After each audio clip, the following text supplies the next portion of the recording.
తెలిసిన వాళ్ళు కనబడ్డారనుకో ఏమంటా బాగున్నారమ్మా పోనీలే పిల్లలు మీరు అందరూ బాగుంటవే కావాలి 10 ఏళ్ళకైనా అని అన్నాను.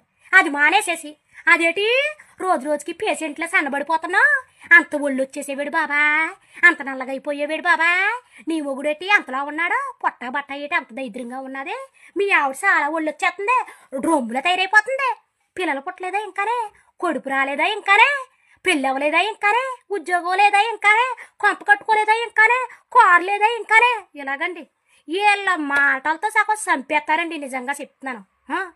మీ చుట్టాల్లో కానీ మీరు చేసే జాబ్ కార్డు కానీ మీ ఫ్రెండ్స్లో కానీ మీ ఇంటి పక్కల కానీ ఇలాంటి గొబ్బెదవలు ఉంటే ఒక్కసారి మాట్లాడండి రెండోసారి వాళ్ళ మొహంలోకి చూడకండి. ఎందుకంటే ఏళ్ళనాటి శనెట్టుకుంటుంది అలాంటి ఎదవలతో మాట్లాడితేని. భగవంతుడు అందరినీ ఒకలా సృష్టించడం అర్థమైందా ఒక్కొక్కరికి ఒక్కొక్కటి ఇస్తాడు భగవంతుడు. సన్నంగా ఉన్నవాళ్ళు కొంతమంది తినపోయినా సన్నంగా ఉంటారు కొంతమంది పోయినా కూడా ఒళ్ళుగానే ఉంటారు ఓ బొల్లోళ్ళు ఇంకా రొంగు పొంగు అంటారా భగవంతుడు ఇచ్చిన కలరు.